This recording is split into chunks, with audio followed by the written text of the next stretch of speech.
চাঁদার কথা বলেছিলেন, ওয়াজ করে কালেকশন করেন নাই।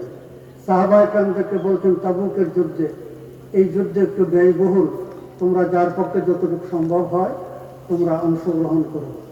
এটা সুন্নত তরিকা। মাহফিল কর্তৃপক্ষ, মাদ্রাসা কর্তৃপক্ষ মাহফিলের সপ্তাহ 2 সপ্তাহ আগে বা 1 মাস আগে গণ্যমান্য লোকদেরকে দাওয়াত দেন, হ্যাঁ, চা পান করান, নাস্তা করান, করায় ওই সময় আপনাদের কী কী প্রয়োজন এই কথা বলেন। কালেকশন ভিতরে হবে, মাহফিলে নয়। এটা আমার পরামর্শ। 2 একবার করে দেখে আল্লাহ পাক বরকত কেমন নেয়। আমার বাড়ির মাদ্রাসা 2020 সাল থেকে আমি লক্ষ্মীপুর এলাকায় আসছি, আগে তো ঢাকা ছিলাম।